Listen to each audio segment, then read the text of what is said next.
when I am performing, I am nothing but free.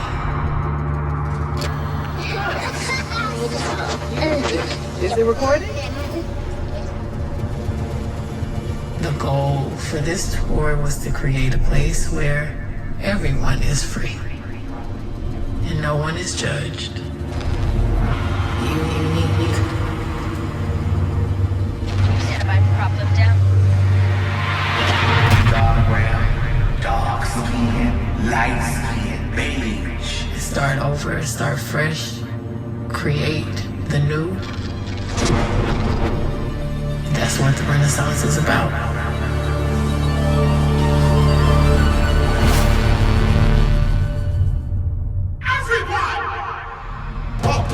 To mother's mind. That's what you are.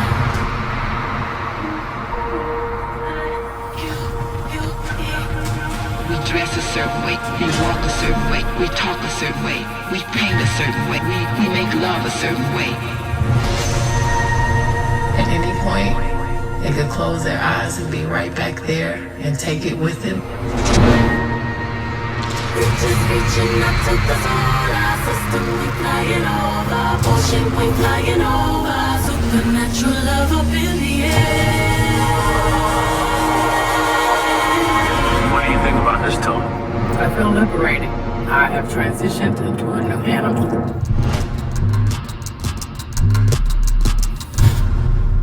All of these things we do in a different, unique, specific way.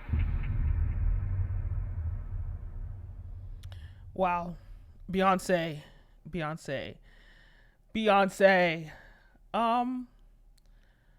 Yeah, that looks incredible. Did you guys watch the Renaissance tour? Did you guys go to the Renaissance tour? I did. It was fantastic. It was phenomenal. And it makes sense. Like, guys, I'm going to talk about the business of Beyonce. How Beyonce is about to make even more money from this tour. How she's going to make so much money from this tour. If you're new here, you're watching Brand Video Pro. I'm your host, Kenim O. Let's get into the video. So, Beyonce, this woman, they said she predicted that she made about 2.5 billion or something from this tour. And that's not even including all the business that she's brought into these locations that she performs at. But she's about to make even more money. And let me tell you why it makes sense for her to say, I'm going to put this in theaters. When Beyonce drops something, she normally goes straight to HBO. She goes straight to Netflix. You know, maybe they give her $20 million. But Beyonce says, no. We're making more money than that. We're doing more. And I think part of it is because Beyonce has, in this tour, I think she's generated more hype around this tour than the last ones. And I think social media had a big part to play in that. And because of all this hype that she's generated and the cost of this tour, people on average probably paying around $700. I know some people were buying their tickets last minute the day of, and they were getting it for $200. But don't forget the people that paid $3,000 when the tour dates dropped, or the people that paid, God knows what. And I think because in this era, we have so much more access to social media, there are a few components why I think this tour sold better than the last ones. I think the rise of TikTok and Reels, and us capturing or seeing those moments on Reels or TikTok or YouTube in the way that we weren't able to see before, because before, when she was on tour, you'd have to click on a YouTube video, watch the YouTube video for you to experience the moment of Beyonce. But because the media landscape has evolved, and now we have these Reels, which really serves as an advert. So that's one component. We were able to constantly see moments of her tour, in our feeds. Then, of course, her including Blue Ivy. I think that was probably one of the biggest components in why Beyonce has made more money in this tour, because there's so many layers to that. Blue Ivy's performance, the fact that we've all watched her grow up. I think she's 11, and for her to this idea of legacy and just sort of like passing the baton, That was magical. So there's so many layers to why so many people just went to that tour just to see Blue Ivy. And you saw moments of Blue Ivy, her evolution from, I saw a video of her on her first day and her last day, and we saw the progress. So there's so many stories around this tour, literally stories and reels around this tour that promoted it in a new way that she wasn't able to promote it in the last tours. So that's another component. But how is Beyonce making $2.5 billion from this tour? And why is this hype that she's generated translating to a theatrical release? Because most people are not going to go to the movie theater to watch a concert, but they will to watch Beyonce concert, because a Beyonce concert is not a regular concert with an artist with a microphone jumping up and down. She's giving you story. She's giving you experience. And she's capturing incredible state-of-the-art dancing, singing, performance. And everything about it makes the Beyonce experience cinematic. Even the music, the score that she has in this tour. And then she's coupling that with the behind the scenes of her life. She's showing us glimpses of her other children, who are also advertised in reels. She's showing us glimpses of her other children. She's showing us her husband. So are we going to get a personal story of Beyonce that we've never gotten before, or that we've gotten little pieces of? She's putting that all together with this tour to sell. And then the reason that I think this is also genius is because on average, to go and watch Beyonce on tour, which so many people went multiple times. I was going to go a second time, couldn't make it, but so many people went 3 times, 4 times. Some people even went 10 times, so people went a lot, and they're paying hundreds of dollars to thousands of dollars to see Beyonce. Now, not everybody could afford to pay $700, or not everybody would pay $700 to see Beyonce, or even $200. Now that this is in cinema, not only are the people who kept coming going to come and watch this because of the additional footage of her personal life that's going to be in this, and also just to experience the moment again that was captured in this tour, just the performances were exciting enough, let alone or talk less of her personal life. But in addition to that, you have a $25 ticket to watch Beyonce. Now, she can scale that much easier. It's about scalability. How many more people can pay $25 to watch Beyonce at a concert that couldn't afford to pay $700? She's tapping into those markets too, or that customer too. $25. In the Western world, that's not a lot of an ask, especially not for a movie. And so I won't be surprised if she makes at least $100 million just in her theatrical release. But it doesn't stop there. The money keeps rolling in. There's another vertical. So the idea that this tour has generated more hype than ever before because of the new media landscape, and Beyonce has tapped into that. In addition, to get people to a movie theater is pretty hard. But those movies that are able to get people to a movie theater is because of the hype that they have around them. So now she's making money from the movies. Now Beyonce can still go to Netflix. She can still go to HBO. She can still, for all those people that still cannot afford that $25 or can't be bothered to go to the movies to watch Beyonce, well, they're going to get her either on whoever the highest bidder is, Netflix, HBO, probably Netflix because it has more reach. They're going to get her on Netflix. Exclusive rights. I think she still has, so on her last thing, she did a 3-picture deal or something with Netflix, and it was like $20 million each. Don't quote me on that. I believe that was around what it was.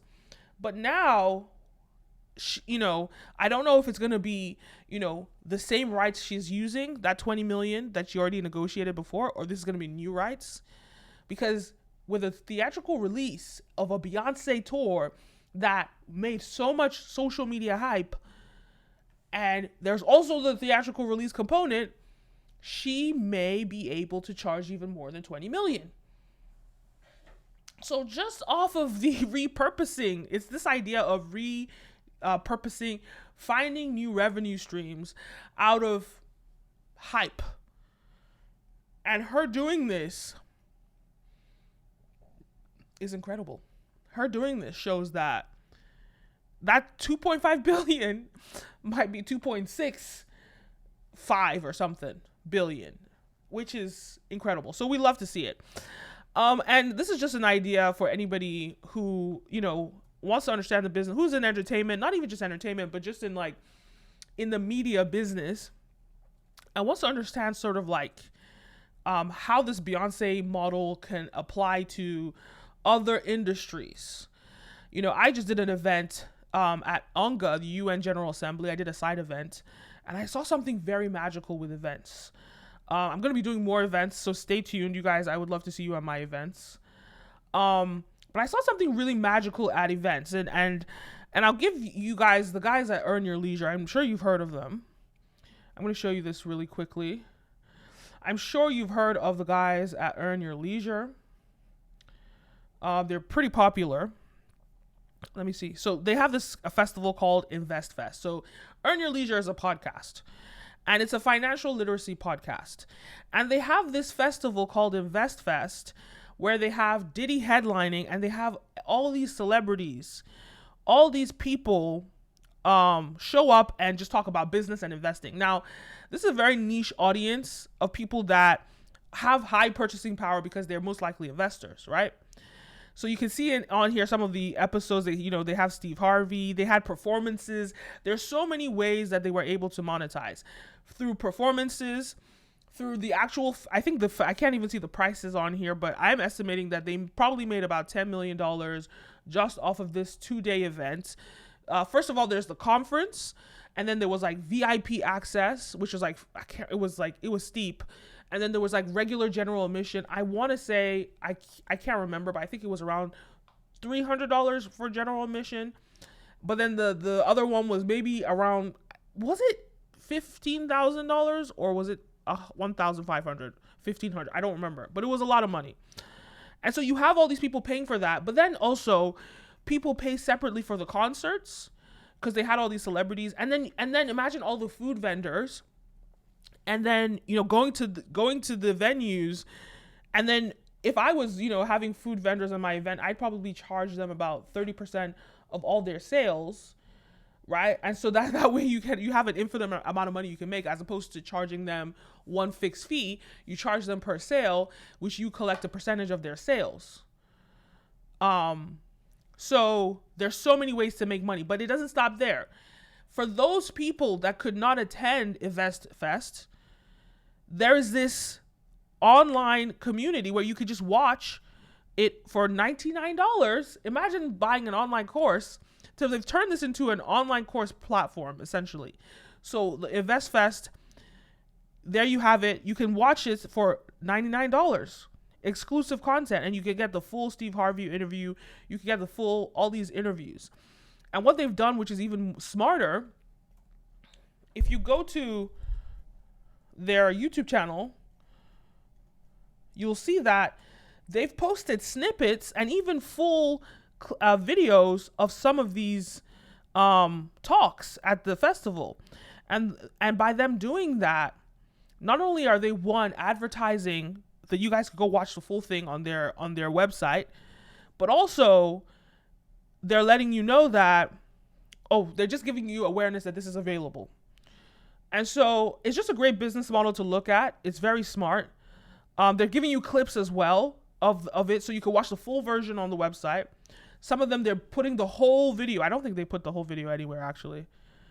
No, so it's just clips that you can get to see. But so not everybody is Beyonce. Not everybody is an entertainer like Beyonce and can, fill up a stadium filled with people. These guys just have a regular podcast. Anybody can be a podcaster. These guys have a regular podcast, and they're talking about a niche need in the market, and they found different verticals or different revenue streams, one of which is live events, and they've turned that into an online course. So the point here is, if you can do something big and you can do something that generates a lot of hype, you can turn that into multiple revenue streams. And events is definitely something to look at because events generates hype. Anyway, I had an event. Let me even show you my event. I had an event at the UN General Assembly on African economic empowerment. I'm going to be doing more of those. I'm going to be doing more of those, but it's really exciting to see, to look at. It was full throughout. It was full throughout. This is the event. You guys can watch it. You guys stream it.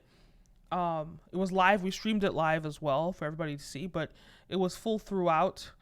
And we just had people come over and we were talking about African economic empowerment. I'm going to do more of these.